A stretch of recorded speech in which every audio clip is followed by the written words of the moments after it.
are due next week. So that's kind of what we have going on. Okay, that scared me. Yeah, genetic problems 2 and 3 due next week. But I want to go ahead and give you all of the genetic problems so you have them all. Genetic problem 1, genetic lab due tomorrow. I have a question. Yes. At the end of this class, can me, Miles, and Bryce get genetic number 3 because we won't be here tomorrow? Yes. We have the field trip. Just remind me. Just come back after field trip. Or we need that field trip. Just I'll probably remind me. forget though. Just remind me. I'm actually a future business leader, Trace. I don't know why you're making fun of me. Okay, so we're kind of done talking about Mendel and the Of America. traits and things like that. So we're kind of done talking about that kind of thing. What I do want to mention before we get too much into human inheritance, I do want to talk about sex-linked traits because you will see it in your genetic problems, and I don't know if we get into it too much in the notes, so I do want to make sure I cover it before we get too far into these notes. When we talk about a trait that is sex-linked, okay, let's do color blindness. Well, no, we do talk about it. Okay, we will talk about it in the notes. Never mind. So we will cover it in the notes. I do remember seeing it in there later on. So we do talk about color blindness and things like that. So it is covered in there. But when we're talking about human inheritance, with human inheritance, this chapter, any disease or disorder that I mention in class is fair game for the test. Okay? We will also, we're not going to worry about it now because I want you guys to focus on the genetic problems first. But we're going to be doing genetic disorder presentations. Again, we're not worrying about that yet. But any disorder that you guys present on, that's also fair game for the test. Okay? So any disorder that is mentioned in class or you present on or anything like that is fair game for the test. So we've already mentioned Marfan syndrome. That could be on the test. Okay? Color blindness. That is fair game for the test. Anything that I mentioned in class could potentially be on the test as far as genetic diseases and disorders. So keep that in mind. So anything that is a genetic disease or disorder that you mentioned, so when we do our presentations, which will come later, not worrying about them yet, it would be important for you to pay attention to each other's presentations when you present them because that'll be on the test. Okay? So just kind of keep that in mind.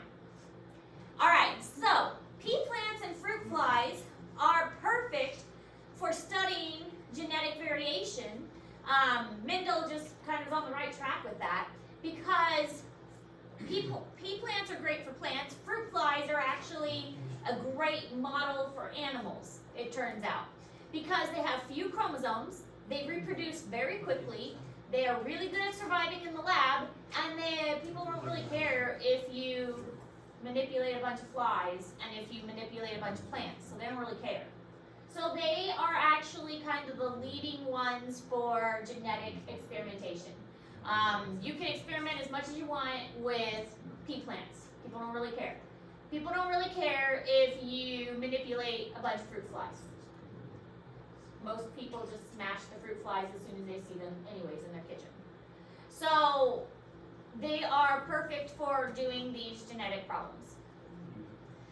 So humans involve more issues. You can't, it's really kind of frowned upon to do genetic problems and genetic experiments with humans. It's not really a good thing to do a bunch of genetic experiments with humans. First of all, there's not a whole lot of traits that it's like dominant or recessive. We did some on the board, hitchhiker's thumb, roll your tongue, those kinds of things. But there's not really a lot of them that are just straight up dominant or recessive. Also, it's not really ethical to perform a test cross. Yeah, like me and my husband accidentally did a test cross because I'm recessive with blood type. But it's not really ethical to do that. Like, if somebody's recessive, you can't just like breed out that person to do random test cross. It's not right. Live in variable conditions and places. People are allowed to select their own mates. They can reproduce if and when they choose. And we also have small sample, like family sizes. Me having 4 children is kind of the exception to the rule now. My family, I'm one of 5 siblings. That's kind of the exception to the rule. People are choosing to have smaller families now, and there's nothing wrong with that. So, most people, like, of my family, I have 4 children, but my brother has 1 child, and my other brother has 1 child. And one of those children is adopted, so it doesn't really work for genetics. So, I mean, it's hard to do genetic traits with humans because of these many different issues. So oftentimes we have to use models and we have to use other animals and apply what we learn from other animals to humans. So the other thing is that many human traits are polygenetic or influenced by multiple genes. So eye color is an example of this. Yeah, we can say that brown eyes are dominant to blue eyes, but there's a wide range of eye color. There's a lot of different shades of brown eye. You could have like a dark brown or you could have a hazel. Yeah, you could have blue eye, but it could be kind of a light blue or it could be a dark blue or it could be kind of a gray blue. So these traits are influenced by many different things, and this is called polygenetic. So there's so much variation that when we're talking about humans, it gets really, really complicated. And it's not as straightforward as a pea plant where it's purple or it's white. So that's why with humans, and we're looking at human traits, it's not so cut and dry. Yes, correct. So that should be yeah.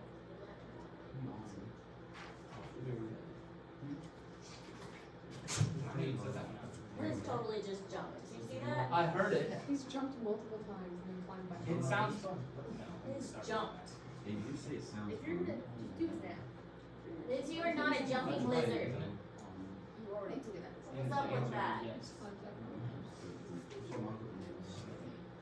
Just do it.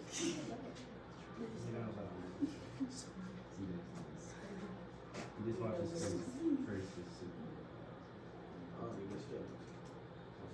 Legs are not even made for jumping. They're like short, stubby legs.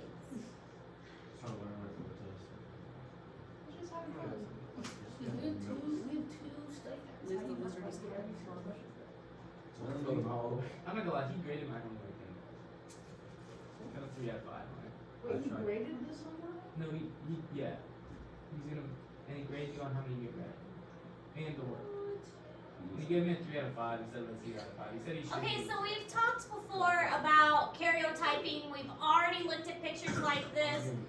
Chromosomes matched up with the X and the Y chromosome over here, where the X is bigger than the Y. We've already gone over all of this before. So humans have 23 chromosomes overall with 22 autosomes, which are the body cell or chromosomes.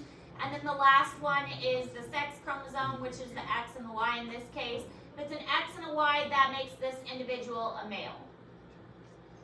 So originally this is what it looks like, but then we match them all up and we get this or this individual. In this case, there's 2 X's, so this one's a female. Again, this is what it looks like when we have the original.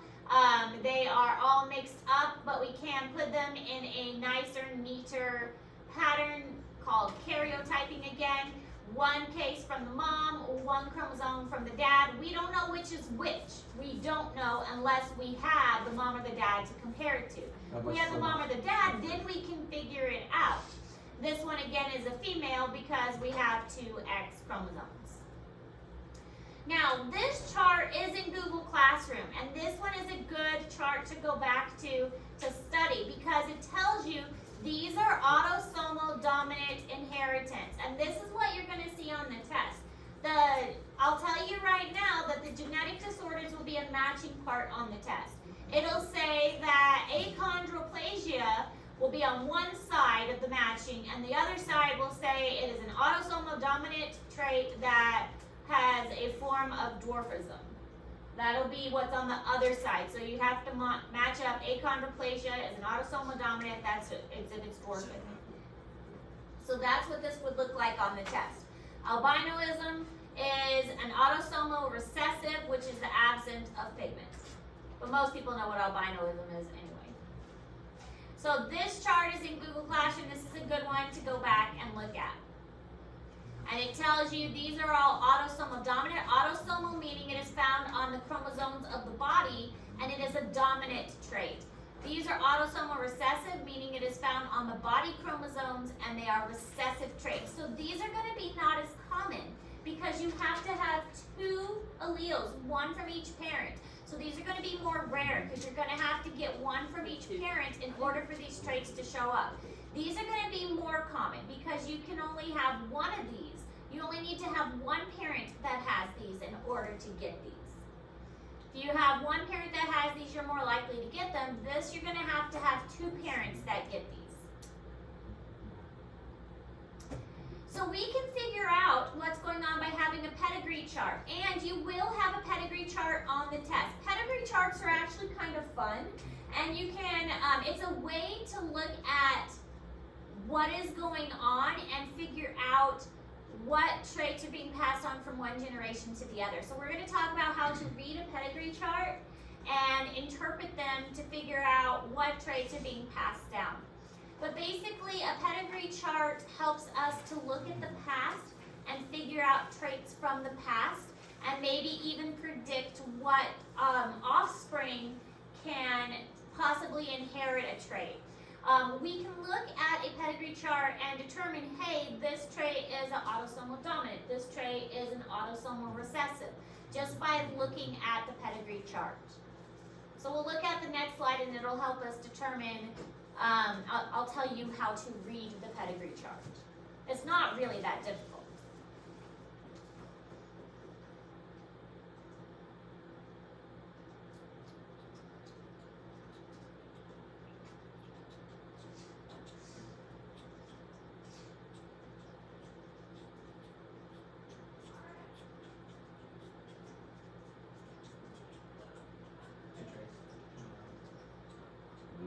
This don't work. Oh God, boy. I think it's your boy after you I'm punch pushing him in it the work. nose. If you're just making that into you. No punching. I already had one fight in my class this year. I don't even know.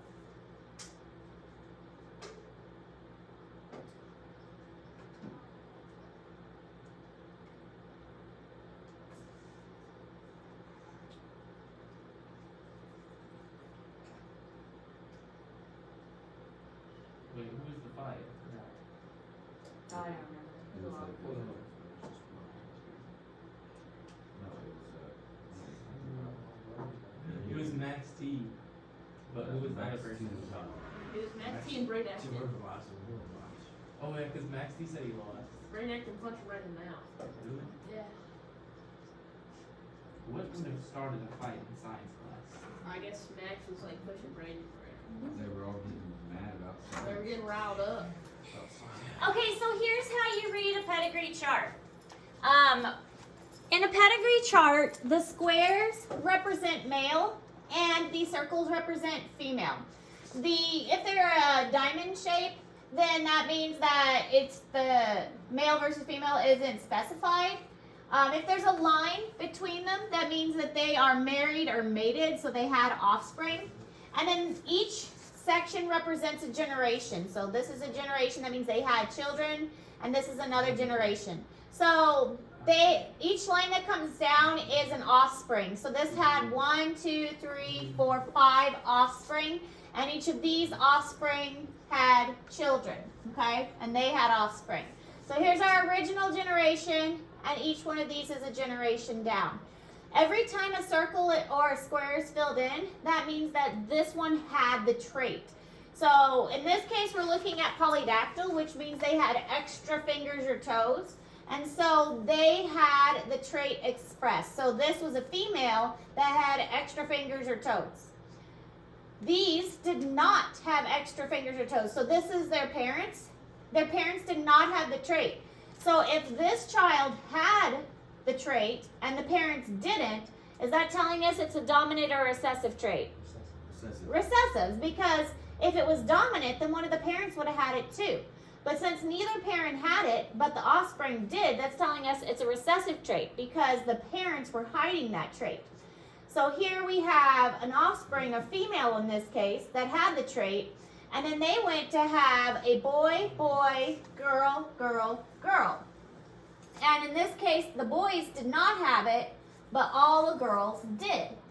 So since all the girls had the trait, but the boys didn't, doesn't necessarily mean anything that the girls had it and the boys didn't, but about 50% of the offspring had it, and in that case we can assume that it is a recessive trait again because the mother passed on her allele, and we have more individuals down here that have the trait also. So the trait keeps getting passed down over time. So that's how you read these charts. Female circle, males square. Colored in means that it is affected, so this individual has the trait. Not colored in means that it is not having the trait. Can I use the restroom? Yes, that's fine. Why do you want to do I don't know. Definitely true. All right, so autosomal means that it typically is a body cell.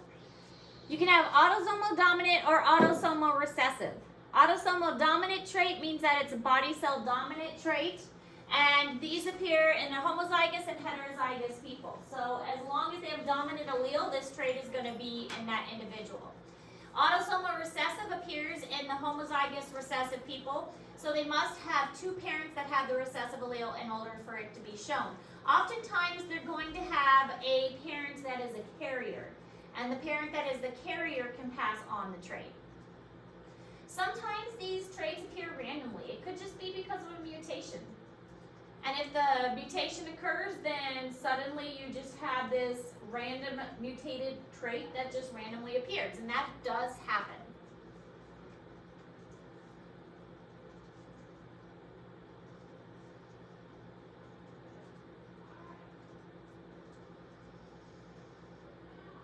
This is why you can have two completely healthy parents and suddenly they have a child that has something very wrong with them. It could be that the parents are carrier, or it could be that there was just a genetic mutation. If the parents are a carrier, then it's possible if they had another child, the next child could have something really wrong with them too. There's a TikTok family that I saw that had one child who was very, very sick. Their first child was fine, and their second child was very, very sick. And then their third child ended up very sick too, because it was both parents were carriers for the genetic disease.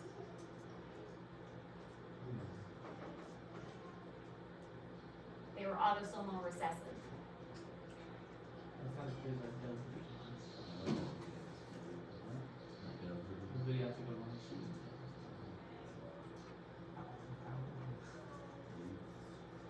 It just explodes. We would have had an insane deer hunting video of Rome and stuff.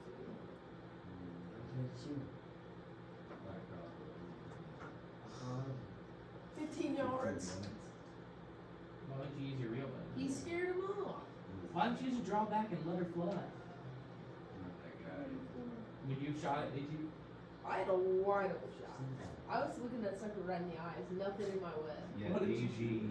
If we would have Liz, switched stands and I was in the higher stand, Liz is halfway on usually the the box. cameraman's in the higher stand. This is being No. weird. that he This was- is sign fell off too. It is your fault. Liz, Did you think it was going to sit on your computer. Alright, so in an autosomal dominant trait, it is going to appear in every generation. Also, it's going to be expressed in both males and females equally. So there's a 50% chance that the child is going to get it, and males and females have an equal chance of getting it. So it doesn't matter if it's a male or a female, and every generation is going to experience it. So in this case, we have mom and dad both have it, and then they have 3 children. About 50% of their offspring are going to have it. Here you can see it again, that 50% of their offspring have the trait. Now in this case, we have 2 offspring that did not have the trait, so none of their children have it because they just got lucky. None of their children have the trait. Last call for anybody needing a meal today, after school basketball players, cheerleaders, or quiz bowls who sign up in the office before the end of this lunch hour. That's okay. That's fine. But these had to be recessive then, because if all of these are dominant, these had to be recessive. So all of their offspring were recessive. Someone took it from me yesterday. I don't know, I was sitting on this desk and then I never found it again, so I just took someone else's. You can do it. That also means that this one was going to be heterozygous. And these would be heterozygous too, to get a recessive offspring.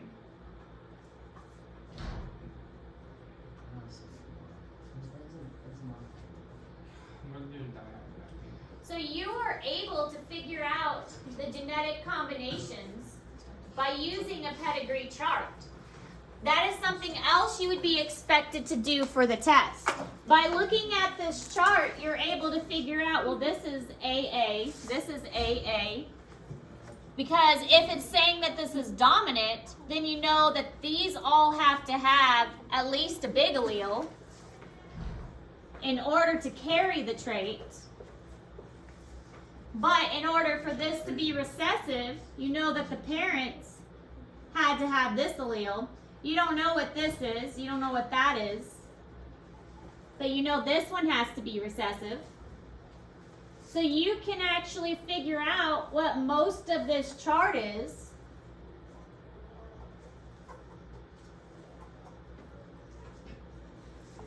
Do you understand how I did that? Yeah. Because this is something you might be expected to do on the test. Because all I had to do was know that this was an autosomal dominant chart. And I can figure out most of this chart. Why did AG just walk that way? I don't know, I'll go yell at him. Yeah, yell at him. AG, bro. They caught you. Where are you going? Yeah, they caught you. So, knowing how to do a pedigree chart is important. You will probably have to, you'll have a picture of a pedigree chart and it'll say, is this autosomal dominant, is this autosomal recessive, or is this X-linked? What would be the genotype of this particular individual? And you would have to be able to look at the chart and figure out the genotype. Okay? What do you think the easiest unit in this class is? Is it one of the last 2? The next one is body systems. That sounds fun. It is, but the pig dissection test will be hard. No, I feel like Wait, that's a test? that sounds like a test I'd be good at. Well, but it's an open pig with pin stuff in it. That's fine. I think I can do Does it that. stink? Yes. I know how to. Wait, did we get to cut the pig open, or is it already cut open? It gets cut open. It's a pre Do you just like explain it and we have to find stuff in it or something? You'll do a pig dissection packet, and then Do we each get our own pig? no, you'll share it with. Is it a big You'll get one? it. Is it a big pig? Big old sow. We should just get like Clayton's The face. needle pig. Let's just take one of Miles' like cows. No, let's go to Clayton Jennings' house and just steal one of his pigs. Pigs. Yeah. he's got Okay, pigs. so here's how autosomal dominant works. You've got the unaffected, so in this case, anything blue is affected, but it's the same thing as showing a pedigree chart. So we've got the affected father, affected, and then unaffected, the affected mother, and then about 50% of the offspring. So again, with the autosomal dominant, you have to have at least one trait that's affected. Here you can see the father is heterozygous. And in this case, the mother is heterozygous. And so you're going to get 50% of the offspring. And then the only way to be unaffected is if you are homozygous recessive. So here's another example of autosomal dominant. This is a type of dwarfism. So achondroplasia dwarfism is an autosomal dominant. So there's a 50% chance of being normal and a 50% chance of being a little person. So there was a show back in the 90s, I think. It was called Little People, Big World. Don't know if you've ever seen that show, probably not. But in the show, it was really interesting. They had 2 little people parents, and then they had 1 little person child, and 3 normal-sized children. And what was interesting is one of those was a set of twins, and the twins, they were twins. One of them was a little person, one of them was a normal-sized person. Oh my God, that's Mr. Monzingo, Who's that? the tiny little teacher. And then it's the other one's like super tall, and their mom like is tiny. She has a tiny house. You ever seen that? No. Oh, I've seen that. What is that? Do you know what he's talking about? No, there's a guy on TikTok. He's Oh, this. it's the TikTok one? He's a tiny Yeah. little dude. He's a teacher. And then his But, brother's like a giant. And their mom's like The tiny. Doherty Dozen. But this was a TV show. It's called Little People, Big World. The 2 parents were little people, and then they had 4 children. 3 of the children were normal size. Only one of them was a little person, and he actually had a twin, and his twin was normal size, and he was a little person. And that's because of this. Half was normal, half was little people. And again, He's going. how it works, 50-50. He's like, So achondroplasia, Huntington disease, and Hutchinson-Gilford progeria. Progeria is just sad. Progeria is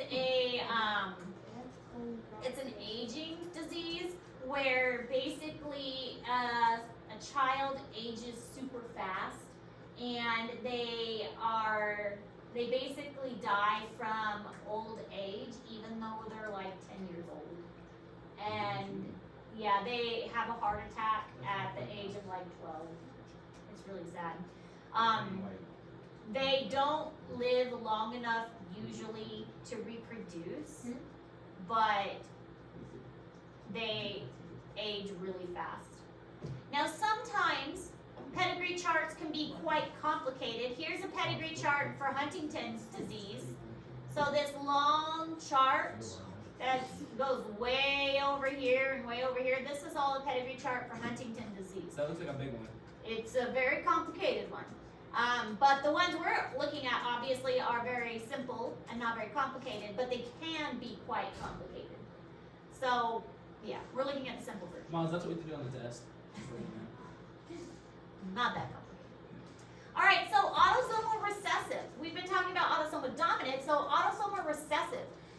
These can skip generations. So when we're looking at a pedigree chart for an autosomal recessive, they can skip generations, and people can be heterozygous and be carriers. So in these cases, they're not going to be as frequent. When you look at pedigree chart for an autosomal recessive, it may skip generations, and they're not going to be as frequent, and you may not see the 50-50 trait. So before, it didn't matter if it was male or female. It was about 50% of the offspring. Here, each child of the 2 carriers have a 25% chance of being homozygous and having the trait. So there's not going to be as many black colored in circles and squares on the chart. So we're going to look at another chart on the next slide and kind of work through that one and talk about that one.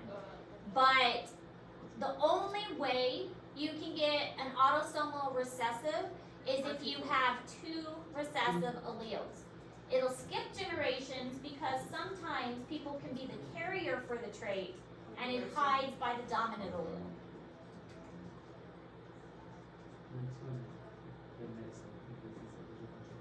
No, I guarantee Blake's going to the computer. No, he's definitely going to the doctor. Wait, so, Bryce, are you going to the MNT Shadow Day? Are you guys going to the MNT Shadow Day? Well, it's just us 3. But they have it on different days now, so I stopped They paying do? attention because they kept sending out different things for different days. So, hey, Yeah. you're on. Are you It's going on 3 with different days. Who is? You two, those two. And then a bunch of other people. And Brody, then- are you? But it's like on 3 different days. Hey, did you There's see, 3 did you get the email? No, I'm not on it. There's a ton of videos. There's a lot. It's on like all kinds of. What do you even do during that? Just watch people? I think you get to do stuff too. I'm going to Mississippi State. Here, and these are the people that are going. Everybody's going. Oh my goodness. Abby, there's a lot of Macy, people. Blake, Claire, Ella. The whole school looks like. What date is that? So, me and Miles go on Wednesday. Wait, what about them? And I too. And I. Well, We go on in Wednesday. the Those class. two go on Thursday. And then Macy, Sam, Ashley, Keegan, and Izzy go on Friday.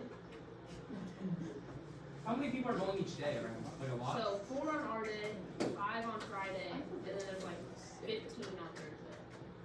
Whoa. Student checklist, guys. Hit the student checklist. Okay, so autosomal recessive, you can see that only one trait is affected, or one individual is affected, and 2 of them are carriers.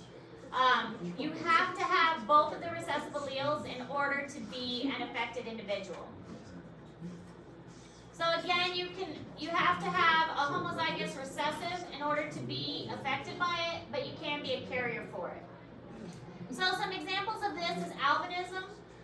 To be an albino, you have to have both of the recessive traits, which is why you do see it, but it is rare. But what does it look like? Complete lack of pigment. Wait, so a human can have it. Yes, But what does that look different? no pigment. White eyelashes, white eyebrows, Whoa. white hairs, your eyes are purpley colored. I've seen 2 albino deer. Let's look up albino. One over by Ashley. Albino? Albino. Any type of animal can be albino. Oh, mom, see? And then Tay-Sachs syndrome is another example of an autosomal recessive disorder. Not me. All right, so this chart looks different. Would this be an autosomal dominant or an autosomal recessive chart? Which one would this be? What do you think? Autosomal dominant or autosomal recessive? Recessive? No. What do you think? Autosomal dominant, autosomal recessive? I thought it was recessive. But I guess it's dominant then. Mom, what do you think? Say it's recessive. That's what I thought. Okay, because we've got some individuals that don't have the traits, and then some individuals that do, right? Yeah. Okay, and it skips generations, right? So it's recessive. It would be recessive, because this would be like, I pressed that. I'm just scared. so then we would have, and then all of these would have, Big A, big A. Or big A, little A, big A, little A. yeah, right? Okay. And then all of these would be like this.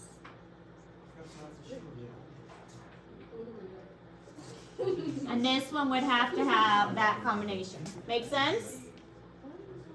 Yeah? Yeah. Yeah. Okay.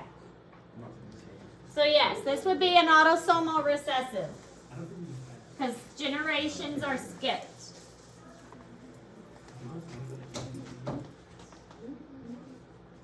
Okay, what about that one? Dominant, because look how many are colored in. A lot. A lot.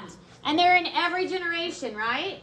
Yeah. And about 50% of, well, these are not offspring, but if you look at the offspring, about 50% of the offspring, right?